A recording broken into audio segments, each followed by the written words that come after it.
From the trading desk of dailyforex.com, this is Christopher Lewis looking at the upcoming December 19th Forex session. In front of you is a Euro US dollar pair, and you can see we have broken out above what had been a relatively significant consolidation area. And quite frankly, I'd be the first to admit I was surprised to see this.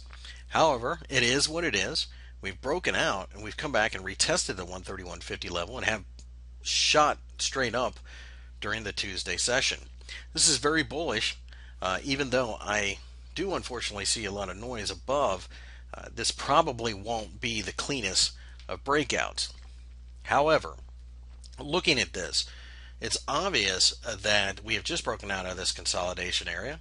So it does, of course, measure out as a rectangle basically, and you start to think about where this pair could go from here.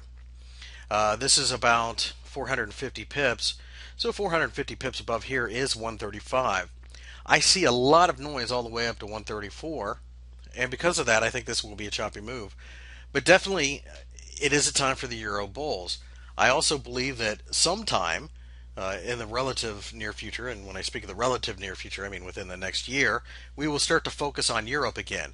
But right now it's obvious that the focus is on two things: the fiscal cliff in the United States, which appears to be making some progress with the talks, and of course the possible year-end Santa Claus rally that we get quite often at the end of the year out of Wall Street.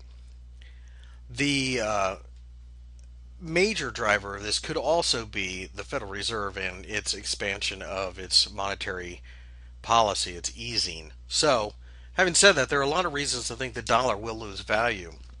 And as a result, pullbacks that show any signs of support should be buying opportunities up into about the 135 level.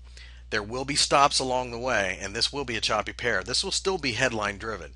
This will only take one or two bad headlines out of Greece or a place like that to knock things down a couple hundred pips. Also, you have to keep in mind it's the end of the year.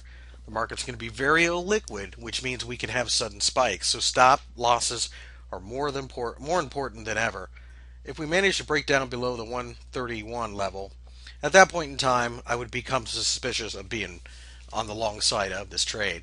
But until then, really, if you're going to pick a direction, it has to be up at this point.